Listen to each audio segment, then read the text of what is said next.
దేవుని స్వస్థతలు, సూచక్రియలు, మాతకార్యాలు, అద్భుతాలు నాటి భక్తుల ద్వారా, అపోస్తుల ద్వారా స్పష్టంగా జరిగాయి. అది తొలకరి వాన.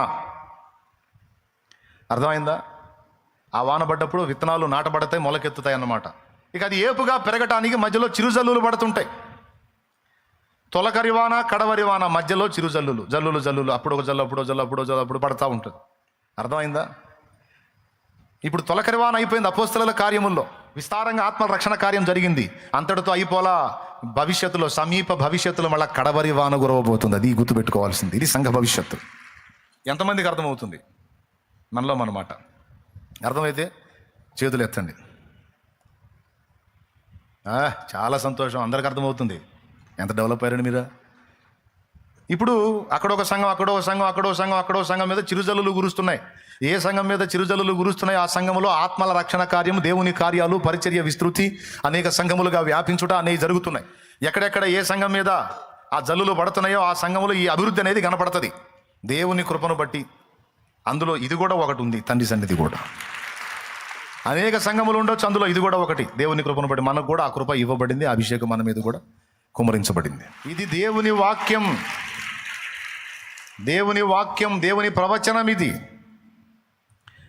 అంత్య దినములలో కడవరి వాన కాలమున ఆత్మ కుమ్మరింపబడినప్పుడు ఒక ఏలియా కాదు, సత్య విషయమై రోషం కలిగిన ఒక పెద్ద ఏలియాల సమూహమే లెగుస్తుంది. ఆ గుంపులో స్త్రీలు ఉంటారు, పురుషులు ఉంటారు, ఏలియమ్మలు ఉంటారు, ఏలియాలు కూడా ఉంటారు, లేడీస్ కూడా వస్తారు. క్రీస్తు యేసునందు స్త్రీ అనియు, పురుషుడనియు, గ్రీసు దేశస్థుడనియు, సిథీనుడనియు, యూదుడనియు భేదము లేదన్నాడు. కాబట్టి అంత్యకాల ఉజ్జీవంలో స్త్రీలు, పురుషులు మొత్తం లెగుస్తారు. ఏలియాల గుంపు, మోషేల గుంపు లెగుస్తుంది. మోషేల గుంపు ప్రజలను బంధ విముక్తుల్ని చేస్తే, ఏలియాల గుంపు సత్యం విషయంలో రోషము కలిగి ప్రజ్వలిస్తుంది. అది ఆనాడేమో ఒక్కరు, ఇప్పుడు గుంపు. ఏమన్నా అర్థమైందా మీకు నేను చెప్పింది? నాడు ఒక్కరే మోషే, నాడు ఒక్కడే ఏలియా, నేడు గుంపు. సత్య విషయమై రోషం కలిగిన గుంపు, వాక్య విషయమై రోషం కలిగిన గుంపు, ఆత్మల విషయమై భారం కలిగిన గుంపు. దేవుడు లేవనెత్తుకుంటున్నాడు. ఎవరి మీదకైతే దేవుడు తన ఆత్మను పంపాడో వాడిని గుంట తీసి పూడిసిపెట్టినా ఉండడు, రాళ్ల కింద వేసి కప్పిపెట్టినా ఉండడు, మొత్తం బద్దలు చేసుకొని బయటకు వస్తాడు. ఆడ మనిషి, మగ మనిషి అందరూ పరిగెత్తుతారు. నువ్వు ఉండమన్న చాటు ఉండలేదు, ఏందిరా అంటే ఆగట్లేదురా నా అభిషేకం అని లెగుస్తారు. ఆత్మ దావీదు మీదికి వచ్చాను, సింహమును చీల్చి అవతల పడేసాను. సంసోను మీదికి ఆత్మ వచ్చాను, సింహమును ఒక మేకపిల్లను చీల్చినట్టు చీల్చి పడేశాను. దావీదు మీదికి ఆత్మ వచ్చాను, గొలియాతుకి ఎదురు పోయాను. అంతే. ఆత్మ వచ్చిందంటే ఇంకా ఎవడి మాట పట్టించుకోరు. పరిశుద్ధాత్మతో నింపబడితే ఇక సావా బతుక, మేలా కీడ ఏం పట్టావు, వెళ్ళిపోతారు. యుద్ధ భూమిలోకి వెళ్ళిపోతారు. రణమునకి ఇక భయము లేదు, పిరిగితనం అన్న ఛాయే లేదు, కనబడదు. అభిషేకపు ప్రభావం అది. అక్కడ ఇశ్రాయేలు సైన్యం చాలామంది ఉన్నారు, అందరూ గొలియాతును చూసి దడుచుకొని పరిగెత్తారు. కానీ దావీదు మాత్రం గొలియాతును చూసి యుద్ధమునకు రేపబడ్డాడు. కారణం, వాళ్లకు లేనిది దావీదు కొన్నది ఏంటంటే అభిషేకము. అభిషేకము గల వారిని ఆపిన ఆఖరు, అభిషేకం లేని వాళ్ళని బతిలాడినా వాళ్ళు స్పందించరు. వాళ్ళ బతుకులు అంతే. అంత్య దినములలో దేవుడు తన ఆత్మను జనులందరి మీద కుమ్మరిస్తాడు. కడవరి వానాకాలం ఉంది, తొలకరి వానాకాలం ఉంది. తొలకరి వానాకాలం అయిపోయింది. అపోస్తలుల కార్యములు 2వ అధ్యాయములో తొలకరి వాన కురిసింది. అబ్బా ఏం వర్షం అది! పెంతెకోస్తు పండుగ నాడు అగ్ని నాలుకల వలె విభాగింపబడి వారి మీద వ్రాలినప్పుడు 2 కార్యాలు, 1000 మంది రక్షణ. అభిషేకము కనబడుతున్నప్పుడు గుర్తు ఏంటంటే ప్రజలు రక్షింపబడతా ఉంటారు, సంఘములో చేర్చబడతా ఉంటారు. అది గుర్తు.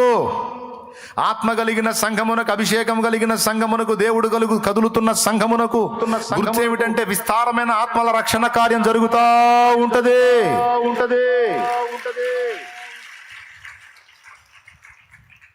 ఆ ఉజ్జీవం అనేది ఆనాడు జరిగింది. తొలకరి వర్షము కురిసినప్పుడు ప్రదేశాలే ప్రభావితమయ్యాయి. పట్టణాలు ప్రాంతాలు ఉజ్జీవంతో నిండిపోయాయి. యెరూషలేములో ఉంటే ఒక 2 కార్యాల్లో 8,000 మంది విశ్వాసులు అయిపోయారు. 8,000 మంది ప్రభు తట్టు తిరిగారు. మళ్ళీ ఎట్లా తిరిగారు? అపోస్తలుల బోధ యందు, సహవాసమందు, రొట్టె విరుచుట యందు, ప్రార్థన చేయుట యందు తెగకై ఉండిరట.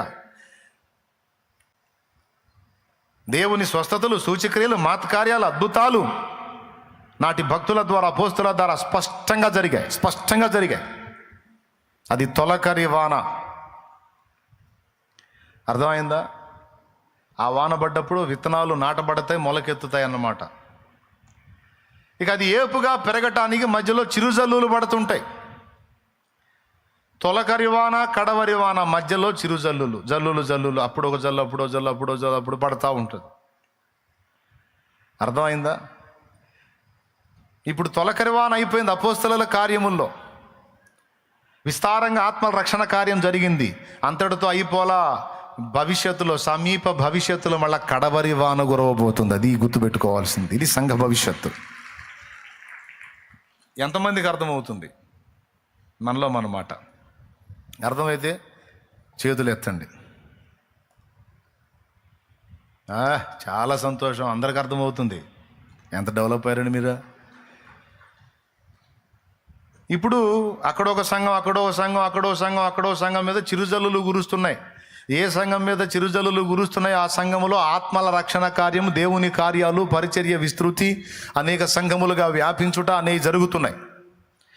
ఎక్కడెక్కడ ఏ సంఘం మీద ఆ జల్లులు పడుతున్నాయో ఆ సంఘములో ఈ అభివృద్ధి అనేది కనపడుతుంది.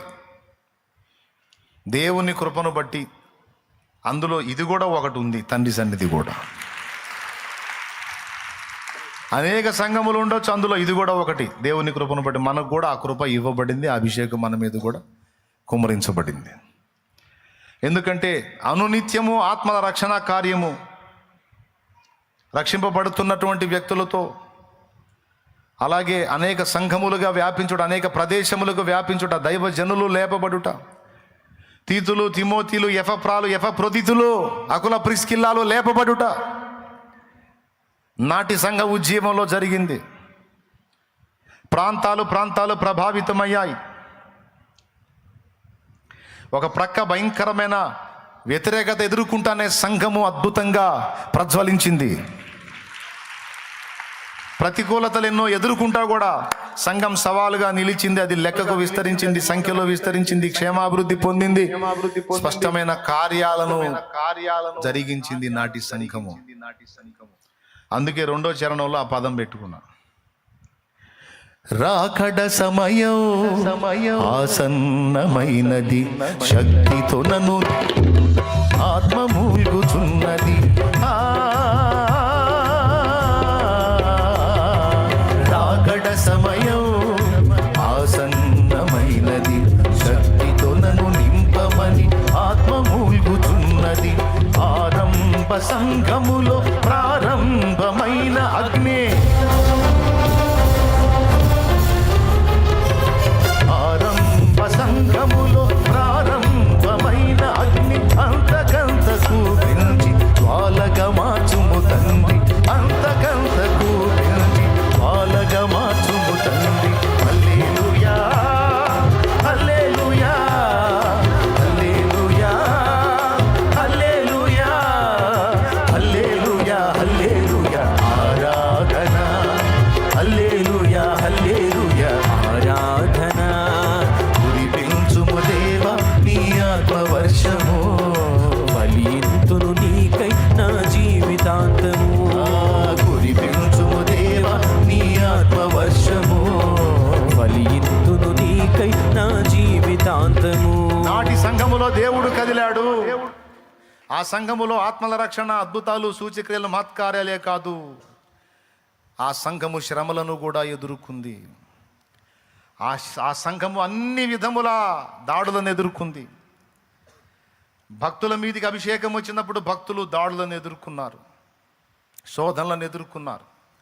నాటి సంఘం మీదికి అభిషేకం వచ్చినప్పుడు, సంఘములో దేవుడు కదులుతున్నప్పుడు సంఘం మీదికి శత్రువు లేచాడు. శత్రువు కదలికల్ని బట్టి గుర్తించవచ్చు ఏ సంఘములో దేవుడు కదులుతున్నాడో. దేవునికి స్తోత్రం కలుగునుగాక. హల్లెలూయా, హల్లెలూయా, హల్లెలూయా.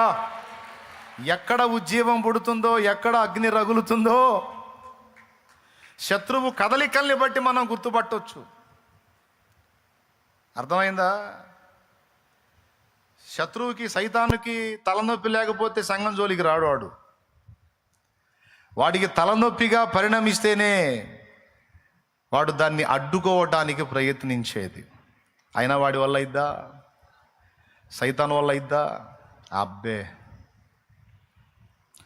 ఎందుకంటే సంఘ భవిష్యత్తు, వాడి భవిష్యత్తు కూడా దేవుడు ముందే రాసి పెట్టేశాడు. ఇక్కడ ఏం జరగబోతుందో మొత్తం సినిమా అంతా అయిపోయింది. మనమేమో సినిమా ఇప్పుడు చూస్తున్నాం, భవిష్యత్తులో చూడబోతున్నాం. దేవుడు మొత్తం A to Z. అర్థమైందా? స్టార్టింగ్ పేర్లు పట్టడం దగ్గర నుంచి శుభం వరకు మొత్తం క్లైమాక్స్ చూసి సృష్టి మొదలు పెట్టాడు. స్తోత్రం చెప్పండి. హల్లెలూయా. అర్థమైందా?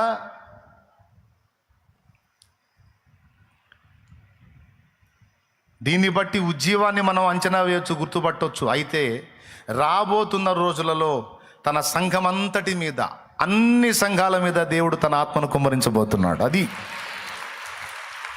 అక్కడొక జల్లు కాదు, ఇప్పుడు అన్ని సంఘముల మీద దేవుడు తన జల్లును పంపించాలి. అది కడవరి వాన. తొలకరి వాన అయింది, చిరు జల్లులు అయినాయి, మధ్యలో జల్లులు అయినాయి, కడవరి వాన అయింది. ఇక ఆ తర్వాత ఏంది? కడవరి వాన కురిసిన తర్వాత ఇక కోతకాలం. ఏం కాలం?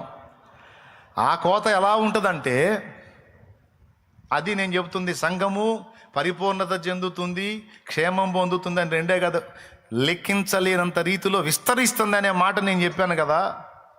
అది ఎలా జరుగుతుంది అంటే, తొలకరి వాన, కడవరి వాన, మధ్యలో జలులు అయిపోయిన తర్వాత ఫైనల్లో వచ్చేది ఇక కోతకాలం. మొదటి వానతో మొలకెత్తుతుంది, తర్వాతి జల్లులతో పెరిగి పెద్దదవుతుంది, కడవరి వానతో పరిపూర్ణం అవుతుంది. ఇక ఆ తర్వాత ఫలింపు స్టార్ట్ అయింది. ఇక ఆ తర్వాత కోసుకోవటమే. నేను చెప్తున్నా, కడవరి వాన కురిసినప్పుడు ఇప్పటి వరకు మనం ఇచ్చిన బాప్తిస్మాలు వేరు, ఇప్పటి వరకు మనం రక్షించిన ఆత్మలు వేరు. ఆ కడవరి వాన కురిసినప్పుడు బాప్తిస్మాలు ఇయ్యలేక సావాలి, అంతమంది రక్షింపబడతారు. ఎందుకంటే అది కోతకాలం.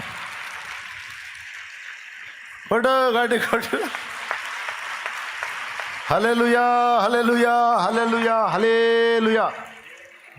ఎందుకంటే దేవుడు తన శక్తిని స్పష్టంగా అందరి కన్నుల ఎదుట బయలుపరుస్తాడు. ప్రతి దైవజనుడి నోటి నుండి వెలువడేటువంటి దైవవాక్కు శక్తి సంతరించుకుంటుంది.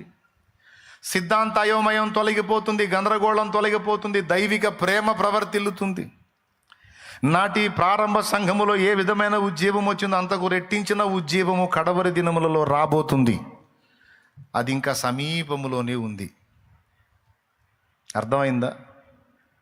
ఏమర్థమైంది?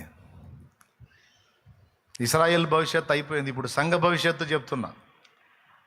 ఇక ఎంత పెద్ద సమూహం రక్షణలోనికి వచ్చిందంటే, టోటల్ అంతా ఫిల్టర్ అయిపోయి ఎత్తబడిన తర్వాత సంఘ సమూహాన్ని గురించి మాట్లాడుతున్నాడు. ప్రకటన గ్రంథము 7వ అధ్యాయము. బైబిల్ ఉన్నోళ్ళు ఒక్కసారి ప్రకటన గ్రంథము 7వ అధ్యాయం తీసుకోండి. ఎంత సమూహాన్ని దేవుడు కదిలించబోతున్నాడో చూడండి. ఇది దేవుని కార్యము, దీనిని ఎవడు అడ్డగించలేడు. ప్రకటన గ్రంథము 7వ అధ్యాయము 9వ వచనం చూడండి. అటు తరువాత నేను చూడగా, ఏం చూశావు? ఇదిగో ప్రతి జనములో నుండి, ప్రతి వంశములో నుండి 7:9 ప్రకటన గ్రంథము 7:9 ప్రకటన గ్రంథము. అటు తరువాత నేను చూడగా, ఇదిగో ప్రతి జనములో నుండి, ఇదిగో ప్రతి జనములో నుండి, ప్రతి వంశములో నుండి. ప్రతి అనే మాట గుర్తుపెట్టుకోవాలి. ప్రతి అంటే అన్ని జనములలో నుండి, అన్ని వంశములలో నుండి, ప్రజలలో నుండి, ఆయా భాషలో మాట్లాడు వారిలో నుండి వచ్చి ఎవడును లెక్కింపజాలని ఎవడు లెక్క పెట్టలేనంత మంది జనం. ఎవ్వడును లెక్కింపజాలని యొక్క గొప్ప సమూహము కనబడెను. ఆ వారు తెల్లని వస్త్రములు ధరించుకున్న వారై ఖర్జూరపు మట్టలు చేత పట్టుకొని సింహాసనం ఎదుటను గొర్రెపిల్ల ఎదుటను నిలువబడి సింహాసనాసీనుడైన మా దేవునికిని గొర్రెపిల్లకును మా రక్షణకై స్తోత్రమని మహాశబ్దముతో ఎలుగెత్తి చెప్పిరి. అది జయ హే జయ హే జయ హే